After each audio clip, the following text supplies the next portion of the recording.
दीन कहे धनवान सुखी, दीन कहे धनवान सुखी, धनवान कहे सुख राजा को भारी। राजा कहे महाराज सुखी, महाराज कहे सुख इंद्र को भारी।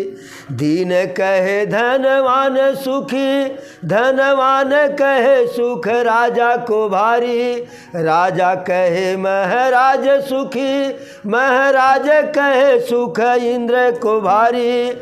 इंद्र कहे चतुरानन को सुख, इंद्र कहे चतुरानन को सुख, चतुरानन कहे सुख विष्णु को भारी।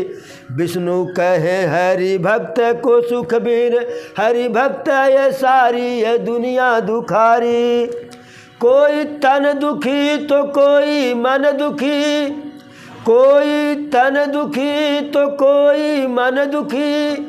कोई धन बिन रहत उदास, थोड़े थोड़े सब दुखी और सुखी राम के दास। ये चमक ये दमक फूलवन में महक, सब कुछ सरकार तुम्हीं से है। ये चमक ये दमक फूलवन में महक, सब कुछ सरकार तुम्हीं से है। सब कुछ सरकार तुम्हीं से है, सब कुछ सरकार तुम्हीं से है। इत लाग पवन चुम सैया के चरण, इत लाग पवन चुम सैया के चरण। बगियन में बहार तुम्हीं से है, सब कुछ सरकार तुम्हीं से है। ये चमक ये दमक बगियन में, ये चमक ये दमक फूलवन में महक, सब कुछ सरकार तुम्हीं से। तू मोरा सजन मैं हूँ तोरी, तू मोरा सजन मैं हूँ तोरी। अब लाज बलम रखियो मोरी, तू मोरा सजन मैं हूँ तोरी। अब लाज बलम रखियो मोरी। चाहे इत जाऊँ चाहे उत जाऊँ, मेरे दिल को करार तुम्हीं से है। चाहे इत जाऊँ चाहे उत जाऊँ, मेरे दिल को करार तुम्हीं से है। सब कुछ सरकार तुम्हीं से है। ये चमक ये दमक फूलवन में महक, सब कुछ सरकार तुम्हीं से है। कह जोगन थाम मेरी भैया, तुम जानत हो सब कुछ सैया। कह जोगन थाम मेरी भैया, तुम जानत हो सब कुछ सैया। तेरी प्रीति में भर घर छोड़ दिया, तेरी प्रीति में को अब मैं धार लिया। बगियन में श्रृंगार तुम्हीं से है, तेरी प्रीति को अब मैं धार लिया। श्रृंगार बनाव तुम्हीं से है, सब कुछ सरकार तुम्हीं से। ये चमक ये दमक फूलवन में महक, सब कुछ सरकार तुम्हीं से है। मैं भूल गई कुछ भी कहना, तेरे प्रीति में रोवतु है नयना। मैं भूल गई कुछ भी कहना, तेरे प्रीति में रोवतु है नयना। रग रग में बसी है ये प्रीति तोरी, अखियन में खुमार तुम्हीं से। सब कुछ सरकार तुम्हीं से है। मैं भूल गई सब कुछ कहना, तेरे प्रीति में रोवत है नयना। मैं भूल गई सब कुछ कहना, तेरे प्रीति में रोवत है नयना। रग रग में बस है प्रीति तोरी, अखियन में खुमार तुम्हीं से है। सब कुछ सरकार तुम्हीं से है। ये चमक ये दमक फूलवन में महक, फूल बगियन में बहार तुम्हीं से है। मेरा दिल ले लो मेरी जान ले लो, मेरा तन ले लो मेरा मन ले लो। मेरा दिल ले लो मेरी जान ले लो, मेरा तन ले लो मेरा मन ले लो। मेरे इश्क को मिसबत है तुमसे, मेरा हार श्रृंगार तुम्हीं से। मेरे इश्क को मिसबत है तुमसे, मेरा हार श्रृंगार तुम्हीं से है। सब कुछ सरकार तुम्हीं से है। ये चमक ये दमक फूलवन में महक, सब कुछ सरकार तुम्हीं से है। सब कुछ सरकार तुम्हीं से। इत लाग पवन चुम सैया के चरण, बगियन में बहार तुम्हीं से है। सब कुछ सरकार तुम्हीं से है।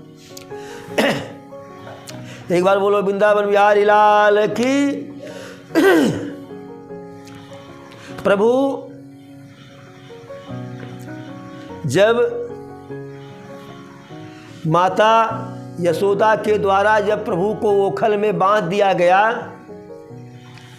वैसे बांधते बांधते माता थक गई थी, लेकिन 2 अंगुल का जो गैप था, रस्सी 2 अंगुल छोटी पड़ ही जा रही थी। अब माता बिल्कुल पसीना से लथपथ जो है, कहीं हे भगवान ये क्या हो रहा है, क्या लीला है आपका। जब भगवान का स्मरण की तो भगवान कहीं मैया लो बांध ही लो, तो बांध ली पसीना से लथपथ। हे भगवान लल्ला को बांध ही दिया आज मैंने, ओखल में बांधी और बांध करके। और कन्हैया कह रहे कि मैया छोड़ दो मैया छोड़ दो, वैसी गलती नहीं करूँगा, मैया छोड़ दो छोड़ दो। मैया अपना कन्हैया जब धीरे धीरे जो है, जब थोड़ा विलम्ब हुआ कि मैया नहीं आ रही है, तो धीरे धीरे ओखल को सरकाते सरकाते सरकाते सरकाते तो नंद बाबा के आंगन में ही 2 पेड़ था अशोक का 2 पेड़ था। उसी दोनों पेड़ के बीच से कन्हैया निकले। कन्हैया तो निकल गए, अब ओखल फंस गई। अब कन्हैया जोर का झटका लगाए, अब दोनों पेड़ अर जो है गिर गया। जैसे 2 पेड़ गिरा, तैसे 2 दिव्य स्वरूप वहाँ प्रकट हुए। महाराज कुबेर के 2 पुत्र थे। महाराज कुबेर के 2 पुत्र थे जो है, वह अपने मित्रों के साथ नशा में थे, शुरा रस का पान किए थे, सोमरस का। जलाशय में स्नान कर रहे थे नग्न अवस्था में। उधर से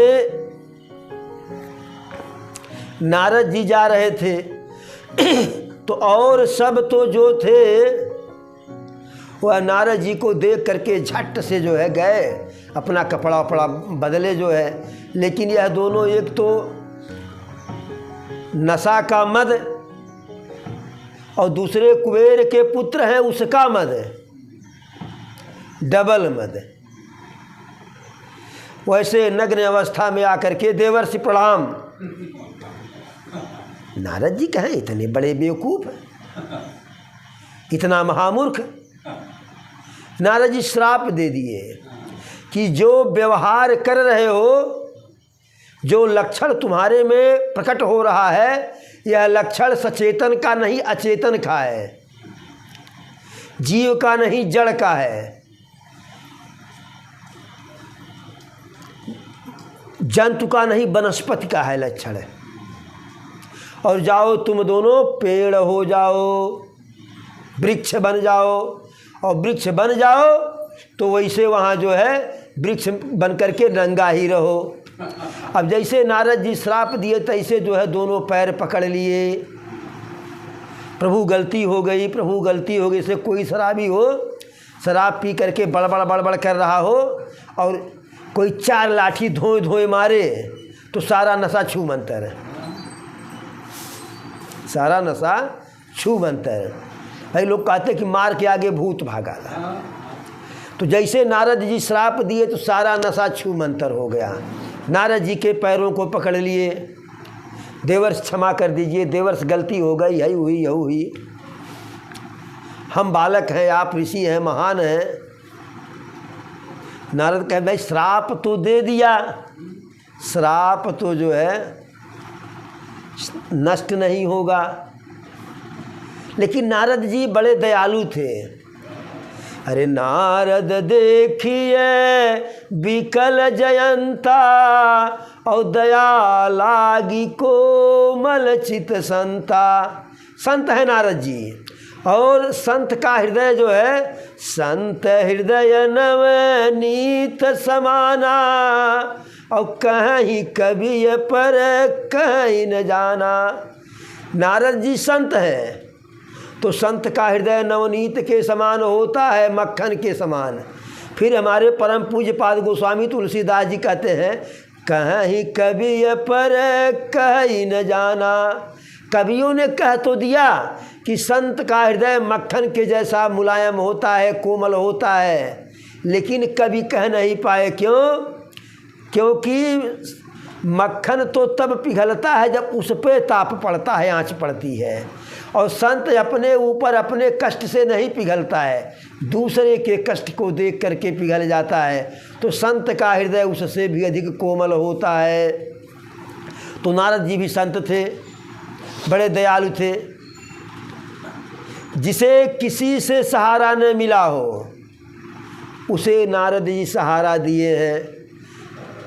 तीर तलवार धनुष बाण लेकर के नहीं खड़ा हुए, लेकिन विचार से, बुद्धि से उसकी सहायता किए हैं। जो भी रहा हो, गरुड़ जी को मोह हुआ तो नारद जी सहायता किए, जयंता पाप कर्म किया, कुकृत किया तो नारद जी सहायता किए। ऐसे जिसको जो है, और जिससे नारद जी मिले, जिससे नारद जी मिले जो है उसका उद्धार ही हो गया। तो नारद जी कहे श्राप तो दे दिए बाबू, यह तो वापस नहीं होगा। ये कहो कि श्राप वापस ले लें, अरे हम श्री नारायण को श्राप दे दिए ना, और हम चाहते थे कि श्राप मेरा मिथ्या हो जाए, लेकिन यह मेरा श्राप जो है स्वयं हरि नहीं मिथ्या किए। कहे कि आपका नाम नारद है, न रद्द होने वाली बात आप करते हैं। तो कहे कि श्राप गलत नहीं होगा, लेकिन जाओ वृक्ष अवश्य बनोगे, लेकिन उसी वृक्ष के ही योनि में, जड़वत में ही जो है तुम्हारा उद्धार होगा भगवान के द्वारा। तो जैसे कन्हैया जो है झटके तैसे दोनों पेड़ अरर गिरा, और महाराज कुबेर के जो है धनपति कुबेर के दोनों पुत्र हाथ जोड़ करके विनती करने लगे कन्हैया की, मेरी आपके कृपा से, मेरी आपके कृपा से सब काम हो रहा है, आपकी कृपा से सब काम हो रहा है। करते हो तुम कन्हैया, करते हो तुम कन्हैया, मेरा नाम हो रहा है, आपकी कृपा से मेरा सब काम हो रहा है। करते हो तुम कन्हैया मेरा नाम हो रहा है। करते हो तुम कन्हैया। तो कार्य सारा कन्हैया करते हैं। तो कन्हैया की स्तुति किए, प्रार्थना किए, फिर अपने देवलोक को चले गए। अच्छा, इतनी बात, पेड़ गिरा तो हर कोई बाद में जाना, लेकिन उसमें से कुबेर के 2 पुत्र निकल करके गए, इसे कोई नहीं जाना, इसे कोई नहीं जाना। बाद में जब वह दोनों चले गए अपने देवलोक को, तो नंद बाबा आए। पेड़ गिरा है, ओखल अब भी फंसा हुआ है। पेड़ उतने दूरी पर है, ओखल वहीं, कन्हैया बीच में खड़े हैं। अब क्या करें? नंद बाबा को लगा कि मेरा कन्हैया जब से हमारे यहाँ आया है नंदगांव में, तब से खुराफात कुछ ज़्यादा ही हो रहा है। अब यहाँ नहीं रहने लायक है, नंदगांव में रहने लायक नहीं है। तो कहाँ रहा जाए भाई? इस घर में नहीं रहना है तो इस घर को छोड़ने से पहले दूसरे घर की तो व्यवस्था करनी है। तो शाम को इमरजेंसी मीटिंग बुलाए नंद बाबा, आपातकालीन बैठक हुआ सारे जो है घर के बड़े मुखिया का जो है कि क्या किया जाए। जब से कन्हैया आए हैं तब से कुछ न कुछ खुराफात हो रहा है। तो मीटिंग हुई कि अब नंदगांव के बजाय चलिए कहीं वन में रहा जाए, क्योंकि हमारे अगल बगल जो है 84 कोस में बहुत ज़्यादा वन है। तो किस वन में रहा जाए? वृंदावन, मधुबन, निधि वन, ताल वन, तड़ाग वन, नदी वन, हई वन, हऊ वन, कई वन। तो विचार हुआ, कन्हैया भी पहुंच गए बीच में कि वन में रहना हो तो हम बतावें, हमारी भी सलाह ले लीजिए। हुआ भाई तुम भी बोल दो, लगे हाथ। तो कन्हैया कहे, अरे वृंदावन यस बन नहीं, नंदगांव यस गाँव, बंसी बट यस बट नहीं, कृष्ण नाम यस नाम। तो कन्हैया कहे वन में ही रहना है तो सबसे बढ़िया वन वृंदावन है, वहीं रहा जाए। कन्हैया की बात सभी लोग मान गए। वृंदावन में रहने का प्रस्ताव पास हो गया। अब सारे नंदगांव के लोग वृंदावन में चले गए। और जैसे वृंदावन देखे कन्हैया, कहे मैया अब मेरे को यहीं रहना है, अब यहाँ से नहीं जाना, बहुत बढ़िया वृंदावन लग रहा है और मैं यहीं रहूँगा और यहीं खाना, यहीं नहाना, यहीं रहना और यहीं मैं अपनी गैया चराऊँगा। मैया कही कि अभी इतने बड़े भी नहीं हो गए हो कि अपनी सारी गैया चरा लो अकेले। गैया से पहले जो है उनके बछड़ों को चराओ, पहले बछड़ों को संभाल लो तो गैया चराना। कहे ठीक है मैया, बछड़ा ही चराएंगे।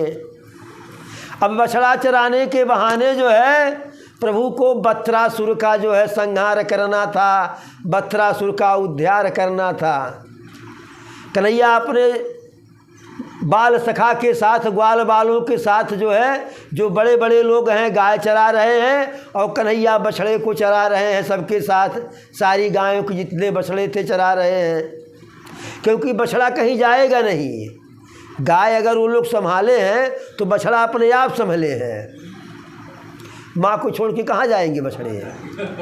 तो कन्हैया बछड़ा चरा रहे हैं। अब उसी बछड़े में बत्त्रासुर, एक बछड़ा का जो है शरीर रूप धारण कर लिया बत्त्रासुर, कि जैसे जो हम पलखत पाएंगे तैसे मार देंगे कन्हैया को। तो और तो कोई ग्वाल बाल नहीं समझ पाए, लेकिन कन्हैया समझ गए तो उसी की तरफ जाने लगे। जब उसी की तरफ जाने लगे तब तो बड़ा प्रसन्न हुआ। बिन मारे मुद्दई मरे, बिन मारे मुद्दई मरे, उखड़िए खड़े बिकाय, और बिन ब्याहे बेटी मरे ही सुख कहाँ समाए। तो बेटी के लिए तो नहीं है, वह जिसने भी लिखा गलत कहा, लेकिन यदि मुद्दई बिना मारे मर जाए और उखड़ी जो गन्ना बिना छिले बिना काटे खेत में वैसे बिक जाए खड़े, तो ई सुख कहाँ समाए। तो बत्सरासुर बड़ा खुश हुआ, बड़ा प्रसन्न हुआ, पंखवा मन कर चला ले, बड़ा प्रसन्न हुआ जो है बत्सरासुर कि कहाँ हमको खोजना पड़ता, कहाँ जो है ये खुद आ रहे हैं। जैसे पहुँचता सहाय से किया जो है, कन्हैया बगल हो करके जो है उसके एक आगे वाला एक पीछे वाला पैर को पकड़े। जैसे हम लोग छोटे से बच्चे को घुमरी परैया नहीं खिलाते हैं, घुमरी परैया खूब जोर से खिलाए जो है और झटक दिए जा कर के मथुरा में गिरा, क्योंकि मथुरा से ही भेजा गया था। तो एक बार बोलो वृंदावन बिहारी लाल की जय। तो कन्हैया बत्सरासुर का उद्धार कर दिए। जैसे वह तो मथुरा में गिरा और यहाँ कन्हैया के सामने जो है एक दिव्य स्वरूप जो है प्रकट हो गया, स्तुति करने लगा जो है, अरे जय जय सुरनायक जन सुखदायक प्रणत पाल भगवंत, जय गोद्विजय हितकारी जय सुरारी सिंधु सुता प्रिय कंत, पालन शूरधरणी अद्भुत करनी मरम न जानय कोई, जो सहज कृपाला हो दयाला करऊ अनुग्रह सोई, जय जय अविनाशी सब घटवासी व्यापक परमानंद, अभिगति गोती तम चरित पुनीत माया रहित मुकुंद, जही लाग विरागी अति अनुरागी। छोड़िए आगे। तो इस प्रकार से स्तुति वो करने लगा, स्तुति करने लगा जो है, उसको प्रभु जो है मोक्ष दे दिए, उसका उद्धार कर दिए। अब कन्हैया जो है अभी तो अपने ग्वाल बाल अपने समरूप के जो है लीडर थे, लेकिन जब बत्सरासुर का जो है संहार कर दिए, उसको झटक दिए, तो यह बात छिपी नहीं, यह बात फैल गई कि बछड़ा बन कर के आया था बत्सरासुर, कन्हैया फेंके वहाँ चला गया और फिर हाथ जोड़ा जो है। तो अब बड़े लोग भी कन्हैया के प्रभाव में आ गए। फिर कन्हैया वही बछड़े चरा रहे हैं। तो फिर जिस पूतना का कन्हैया उद्धार किए, तो पूतना का तो उद्धार हो गया, लेकिन पूतना का भाई कन्हैया से खार खाए हुए था। और उधर कंस मथुरा में पूतना के भाई बकासुर को जो है चढ़ा रहा था, चूड़ी कस रहा था। कह तुम्हारी बहन का जो हत्या कर दिए, तुम्हारी बहन को मार डाले। भाई का यही कर्तव्य है कि बहन की रक्षा करे, बहन का बदला ले। अब बकासुर के समझ में बात आ गया। वह बकुले का स्वरूप धारण करके बड़ा सा जो है बकुले का शरीर जो है धारण करके आया जो है, और कन्हैया के बाल सखा को जो है अपने जो ऐसे मुख में अपने डाल लिया। तो सबको मुख में डाल लिया। कन्हैया को जैसे मुख में डाला तो मुख बंद कर लिया। अब जो ग्वाल बाल थे वो तो बेचारे जो है वहीं बेहोश हो गए, मूर्छित हो गए अंदर। लेकिन कन्हैया जो है, कन्हैया अपने शरीर में इतना जलन पैदा कर दिए कि वह जलन उसके पेट में होने लगा जो है। हड़बड़ा करके अपना मुंह खोल दिया और सारे जो है कन्हैया के बाल सखा बाहर आ गए। और बाहर आ गए तो उस जलन के कारण बकासुर जो है उसका राम नाम सत्य हो गया। और जब उसका राम नाम सत्य हुआ तो कन्हैया उसको भी मोक्ष दे दिए। वह भी 4 भुजाधारी विष्णु के स्वरूप में आकर के जो है कन्हैया की स्तुति करने लगा जो है। उसे भी कन्हैया मोक्ष दिए जो है। अब अजगर का रूप धारण करके आया अघासुर। तो ऐसे मुंह फैलाए हुए था। बाल गोपाल जो ग्वाल थे, जो है ग्वाल बाल, वो समझ नहीं पाए। लोग कहते हैं कि अहिर के 60 साल के बाद अकिल होला, तो अहिर के ही बच्चे थे ग्वाल बाल, वो समझ नहीं पाए, से मुँह बाए हुए था। ये समझे कि कोई कंदरी कंदरा है, खेलने वाली जगह है, उसी में जा कर के खेल रहे हैं।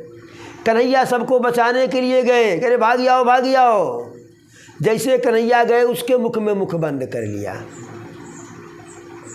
अब जब मुख बंद हुआ तो फिर ग्वाल बाल बेहोश मूर्छित हो गए। लेकिन कन्हैया क्या किए, जो उसका श्वास छिद्र था, जो श्वास छिद्र था जो है अघासुर का, उसी श्वास छिद्र में घुस गए। और जब उसे नाक है, नाक में कुछ ज़बरदस्ती आप ढकेल लेंगे तो सांस कैसे लेंगे, तो श्वास छिद्र ही ब्लॉक कर दिए कन्हैया। अब वह सांस ही नहीं ले पा रहा है, मारे फड़फड़ाहट के मर गया जो है। और जब प्रायः लोग जब मरते हैं तो उनका मुंह खुल जाता है, तो मारे फड़फड़ाहट के सांस नहीं ले पा रहा था, प्राणांत हो गया और मुख खोल दिया। तो सारे ग्वाल बाल सहित कन्हैया बाहर आए। तो ग्वाल बाल तो जो है मूर्छित हैं, विक्षिप्त हैं, और कन्हैया अगन मगन है। उसी अगन मगन के चक्कर में जो है कन्हैया मुस्करा करके अपने जो है ग्वाल बालों की तरफ देखे। जैसे कन्हैया कृपा दृष्टि ग्वाल बालों के ऊपर डाले, तैसे सारे ग्वाल बाल जो है, मेरो कन्हैया कहाँ, मेरो कन्हैया कहाँ, मेरो कन्हैया, कन्हैया मेरो यहीं है, सब बिल्कुल लगन मगन हो गए। तो देखिए, अघासुर का जब वध किए जो है कन्हैया, आज वध किए तो आज के साल भर के बाद जा कर के पता चला जो है माता यशोदा और नंद बाबा को कि ऐसी भी घटना हो गई। घटना क्यों, पता क्यों नहीं चला? इतनी सारी लीला जब हो गई तो ग्वाल बाल सब जो है, सबको भूख लगी। कहे कन्हैया अब तो भूख बड़े ज़ोर से लग गई है। तो कन्हैया कहे भूख लग गई तो भोजन किया जाए। जो जो घर से जो ले आए हैं अपनी अपनी पोटली खोलो। अब सब अपनी अपनी पोटली खोले, कन्हैया भी पोटली खोले। एक साथ सबके साथ बैठ कर के कन्हैया भोजन ग्रहण कर रहे हैं। कोई कन्हैया को खिला रहा है, अपने में से किसी को कन्हैया खिला रहे हैं। इस दिव्य सौंदर्य को देख करके ब्रह्मा जी को बड़ा आश्चर्य हुआ। हैं, यदि यह साक्षात नारायण हैं, साक्षात भगवान हैं, तो क्या इन छोटे छोटे बच्चों के साथ जो है इनको अपना जूठ खिलाएंगे और उनका जूठ खाएंगे? अब इनकी परीक्षा लेनी चाहिए, अब इनकी परीक्षा लेनी चाहिए।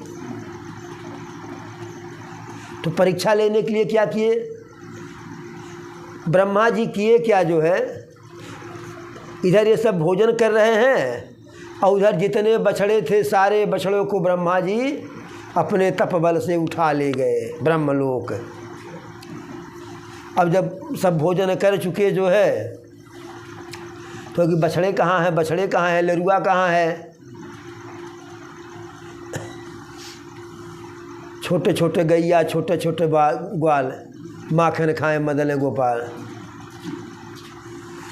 तो अब बछड़ों का खोज मचा। कन्हैया कहे ग्वाल बाल से भाई देखिए ऐसा है कि हम जरा सा जो है बंसी बजावें, अगर बछड़े कहीं होंगे तो चली आएंगे, अगर नज़दीक होंगे और दूर होंगे तो आप लोग खोज करके लाओ तुम लोग। अब बछड़े तो मिल नहीं रहे थे, तब तक जो है ब्रह्मा जी दूसरा इम्तहान मैंने शुरू कर दिए। ग्वाल बालों को भी खींच ले गए। अब कन्हैया कहे कुछ तो घोटाला ज़रूर है इसमें। पहले बछड़े गायब हुए, अब ग्वाल बाल गायब हो गए। तो देखे, ध्यान दिए, मुस्कराए, कहे ओ ये बुढ़ऊ बाबा जो है कलाकारी कर रहे हैं, इनको नहीं पता है हमारे बारे में, हमारा परीक्षा ले रहे हैं। अब हम ही इनकी परीक्षा ले लेंगे। तो कन्हैया किए क्या जो है, जितने बछड़े वहाँ उतने बछड़े बन गए कन्हैया, और जितने ग्वाल बाल उतने ग्वाल बाल बन गए कन्हैया ही, और बाकी बछड़े बाकी ग्वाल बाल को भेज दिए, बाकी बछड़े बाकी ग्वाल बाल को भेज दिए जो है। और इधर बछड़े और ग्वाल बाल इधर हैं, और ग्वाल बाल जा करके कहीं बताए नहीं कि कन्हैया गायब हो गए हैं। कन्हैया का किसी से बताने की आवश्यकता नहीं है। जब साल भर बीत गया तो ब्रह्मा जी सोचे कि चले जा करके देखें, ग्वाल बाल नहीं है, बछड़े नहीं हैं, कन्हैया का कौन हाल हुआ होगा, क्या जवाब देंगे, कन्हैया का हाल चाल देखे क्या कर रहे हैं। तो गए, कन्हैया को भी देखे, ग्वाल बाल को भी देखे, यहाँ वृंदावन में बछड़े को भी देखे जो है। और वहाँ ग्वाल बाल कन्हैया और बछड़े को देख करके वो आए थे ब्रह्मा जी। तब ब्रह्मा जी को लगा जो है, अच्छा कन्हैया जब ग्वाल बाल और बछड़ा बने तो रूप के साथ साथ व्यवहार भी ग्वाल बाल और बछड़ों को। देखिए, हम किसी का यदि मान लीजिए बेसा बना ले, बेस बना ले, तो अगर उसका व्यवहार अमल में नहीं लाएंगे तो पकड़े जाएंगे। लेकिन कन्हैया वेशभूषा और व्यवहार दोनों अमल में लाए। माता सती यही की थी, जब सीता जी का स्वरूप धारण की जो है, तो शरीर तो रूप तो सीता जी का बना लिए, लेकिन व्यवहार सीता जी का नहीं ले पाई। क्यों? क्योंकि सीता जी सदैव प्रभु श्री राम के पीछे पीछे चलती थी, और यह सीता का स्वरूप तो धारण कर ली, लेकिन जब श्री राम को देखी तो आगे आगे चलने लगी। अरे लक्ष्मण देख उमा कृत बेसा, लक्ष्मण जी जब देखे माता पार्वती को जो है कि सीता जी का स्वरूप धारण किए हैं कहे भैया ये असली वाली भाभी नहीं है। तो प्रभु कहे कि हाँ लक्ष्मण, मैं जानता हूँ कि मेरी सीता नहीं है। तो दूर से ही प्रणाम किए थे, दूर से प्रणाम किए, माता प्रणाम, पिताजी कहाँ हैं? तो लक्ष्मण कहे जब भाभी नहीं है जहाँ तब काहे प्रणाम कर रहे हो? कहे इसलिए प्रणाम कर रहे हैं कि यह परीक्षा लेने आई है, और परीक्षा लेता कौन है? गुरु। तो गुरु बन के आई इसलिए प्रणाम कर रहे हैं। अब वो आगे आगे दौड़ रही हैं, तो प्रभु कह रहे माता रुक जाओ। अरे माता रुक जाओ, इस जंगल में अकेले कहाँ घूम रही हो? भोले बाबा कहाँ हैं? जंगल में अकेले टहलना जो है यह खतरा से खाली नहीं है। हम भी अपनी सीता को अकेले छोड़ करके गए थे और चली गई। इसलिए स्त्री का अकेले भ्रमण करना जो है यह उचित नहीं होता है, या स्त्री का अधिक भ्रमण करना ही हानिकारक होता है। देखिए, राजा जितना भ्रमण करता है उतने उसकी विदेश नीति बढ़िया होती है। देश में तो राजा प्रभावकारी है, यह है प्रभावशाली। विदेश में जब उसका प्रभाव होगा तब आपका देश संपन्न होगा। भाई जो अपने देश में है उसी से यदि आपको आगे बढ़ नहीं बढ़ पाएंगे। जब तक विदेश में हमारा माल जाए न विदेश से माल आए, न हमारा रुपया विदेश न जाए, विदेश का रुपया यहाँ न आवे, तब तक जो संपन्नता नहीं आएगी। और यह तब होगा कि जब राजा विदेश में जाएगा, दूसरे देश दूसरे राज्य से समझौता करेगा, संधि करेगा, व्यवहार करेगा। तो जब राजा भ्रमण करता है तो राज्य की सीमाएं सुरक्षित होती हैं और विकसित होती हैं, राज्य विकसित होता है। विद्वान भ्रमण करता है तो उसका यश फैलता है। भाई मान लीजिए आप बहुत पढ़े लिखे, बहुत विद्वान हैं, और अपने घर में से न निकलिए तो कौन जान पाएगा आप विद्वान हैं? आप अपने विद्या से किसका लाभ करा देंगे? भाई जब घर से बाहर निकलेंगे कुछ लोगों को अपने विद्या का ज्ञान कराएंगे, किसी का भला करेंगे, किसी के अज्ञानता को दूर करेंगे, तब न लाभ मिलेगा। अरे हरहि शिष्य धन, हरहि शिष्य धन, सो कन हरहि, और सो गुर घोर नरक में परहि।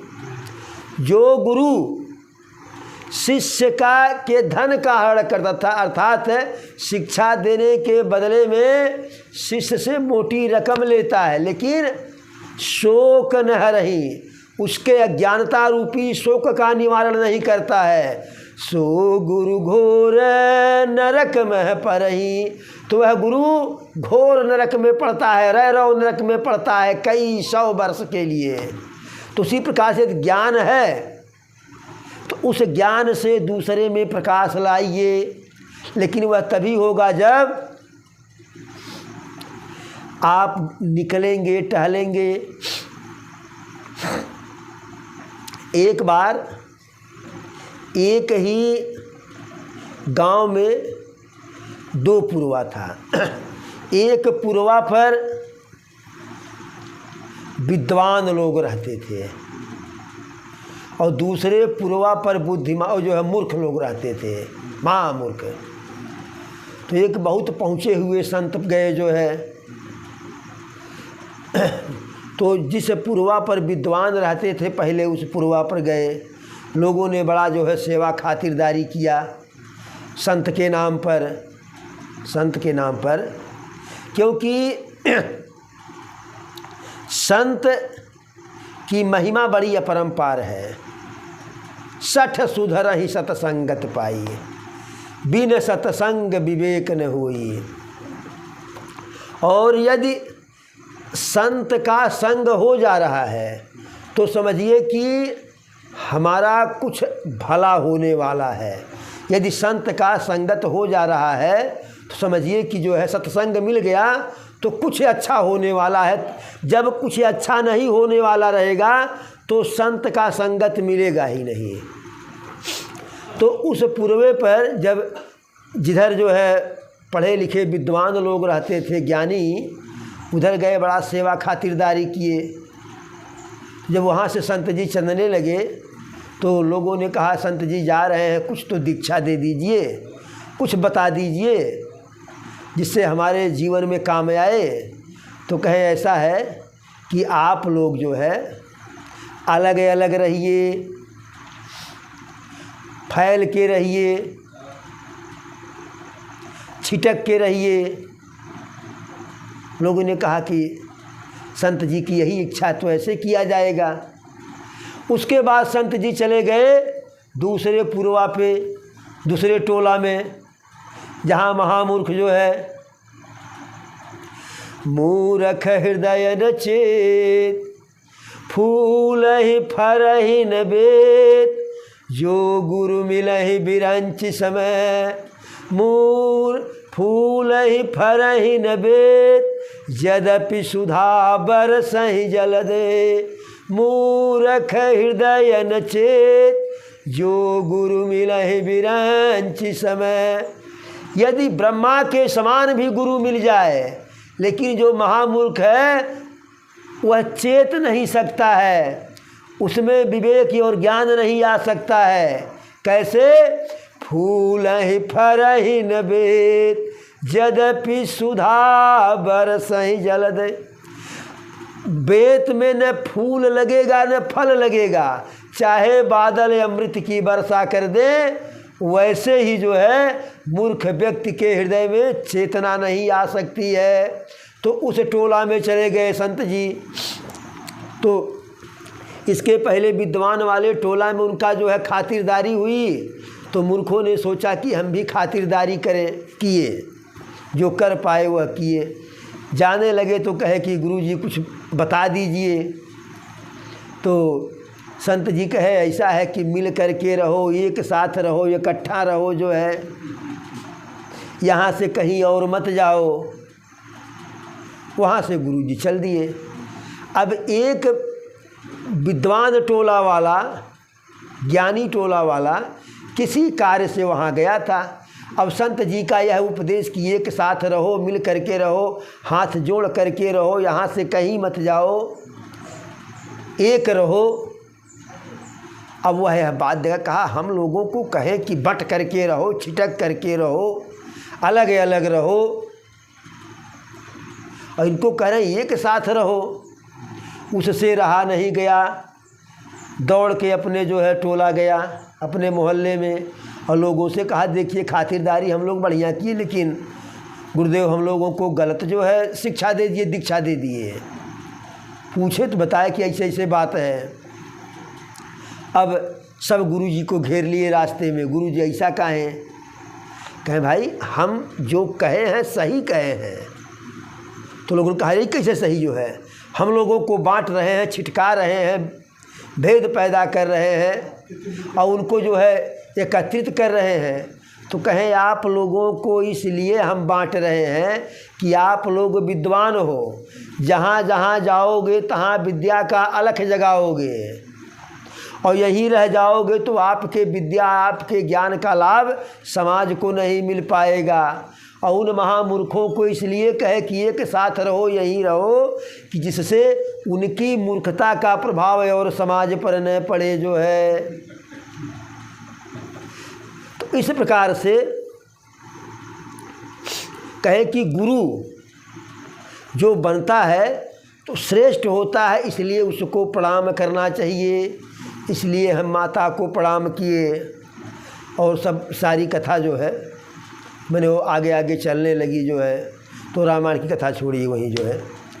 तो जब साल भर बीत गया, ब्रह्मा जी आए वृंदावन में, देखे कि गायें वहाँ भी बछड़े वहाँ भी, बछड़े वहाँ भी, सारे ग्वाल बाल वहाँ हैं और सारे ग्वाल बाल यहाँ मस्त हैं।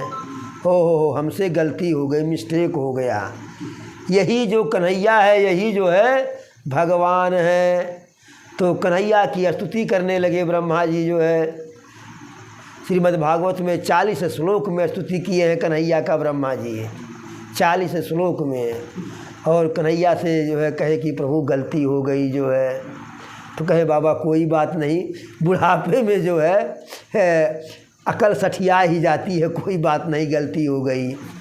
तब जब सब यहाँ फिर वापस कन्हैया भी सब आए जो है, तब जा कर के जब साल भर व्यतीत हो गया, तब ग्वाल बाल गए नंदगांव में। तब वहाँ बताए माता यशोदा को कि हम लोग तो बघासुर के जो है अघासुर के मुख में चले गए थे, लेकिन तो तारो कन्हैया जो है हम लोगों को बचा लिया, बार बार बचा लिया। तो इस प्रकार से आज की कथा में प्रभु जो है बकासुर, बत्रासुर, अघासुर का संहार किए और ब्रह्मा के जो है अज्ञानता को दूर किए। आज की कथा छोटी रहेगी। एक बार बोलो वृंदावन बिहारी लाल की। आज यहाँ से खा रहा है।